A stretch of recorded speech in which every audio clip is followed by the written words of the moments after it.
Good morning, Chairwoman Rubio and members of the committee. Thank you for allowing me to share my perspective and some ideas about how we can work together to prevent domestic violence across the state. My name is Virginia Duplessis, and I'm a project director on the health team at Futures Without Violence.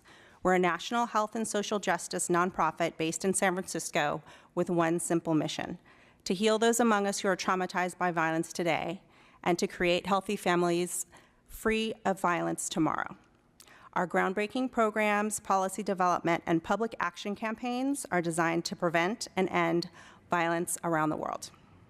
Striving to reach audiences and transform social norms, we train professionals such as doctors, nurses, judges, and athletic coaches on taking action to address violence and abuse. We also work with advocates, policymakers, and others to build sustainable community leadership and educate people everywhere about the importance of respect and healthy relationships. In addition to my over 15-year career in violence prevention and response, I come to you as a survivor and as the mother of a 16-year-old daughter. I'm committed to prevention with the hope that others in my family and community never have to experience the fear, isolation, and shame that were a part of my story. But of course, prevention can't be done by one person or even by one organization, no matter how committed we are. Each and every one of us has a unique and important role in preventing domestic violence. Today, I'm going to talk about a few of the strategies that Futures Without Violence has developed and that we've supported communities in implementing. So coaching boys into men and athletes as leaders are two of our programs. In addition to high school athletics, coaching boys into men is also being piloted at UC Berkeley with 3 sports teams.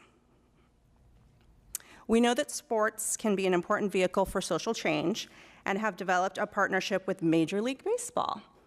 Each spring, Futures staff heads to Florida and Arizona to provide workshops for every MLB team's 40-man roster with an emphasis on prevention and building healthy positive bystander behaviors, whether it's interrupting sexist jokes in the locker room or how to safely intervene if they witness a physical altercation. We know that change takes time, but over the 5 years we've been working with Major League Baseball, we've seen the culture shifting. Players who were in our very first trainings 5 years ago are now acting as mentors and support to newer players, making sure that the new players take the workshop seriously and hold each other accountable to high standards of equity and respect. But we're more than just sports.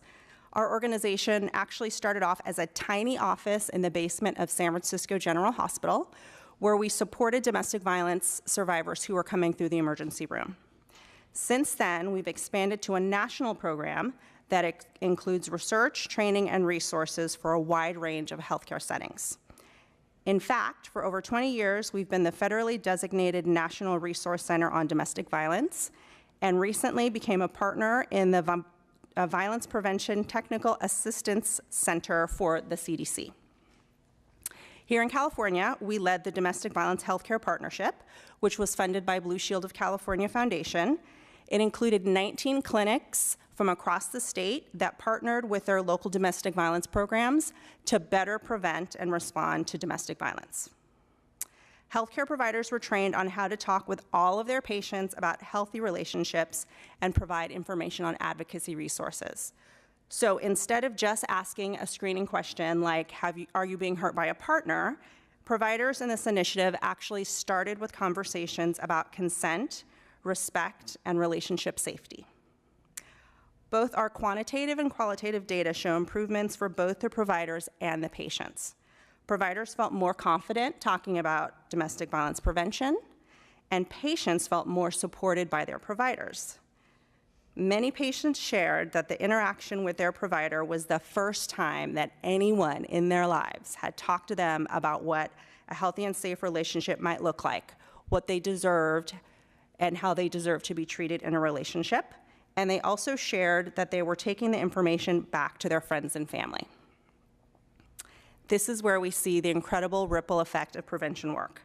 Healthcare providers talking with patients who in turn bring these important prevention messages back to their communities. We've also seen great regional leadership emerge. So the clinics and the domestic violence partnerships in the Los Angeles area continue to meet as a task force focused on prevention work, even though their grant funding has ended. And I did my little Google search while folks were speaking, and I know that a lot of these clinics and DV programs are actually in communities that some folks on this committee serve. So you might want to be in touch with them to talk more about their work. Workplaces are another form of community. We spend more time working than on any other waking activity. So the workplace presents a critical opportunity for prevention. Futures Without Violence is also home to Workplaces Respond to Domestic and Sexual Violence, a National Resource Center, which is a public-private partnership funded by the U.S. Department of Justice. Employee and supervisor training programs, awareness-raising activities, and workplace violence policies are just some of the tools that workplace stakeholders can utilize to implement proactive, multi-stakeholder programs that not only respond to the impacts of violence, but work toward preventing it in the first place. Tools such as one called Check Your Workplace encourage organizations to start conversations about prevention and getting input from workers at all levels to help create a culture of safety and respect. And of course, before any of us enter the workplace, we have to go to school.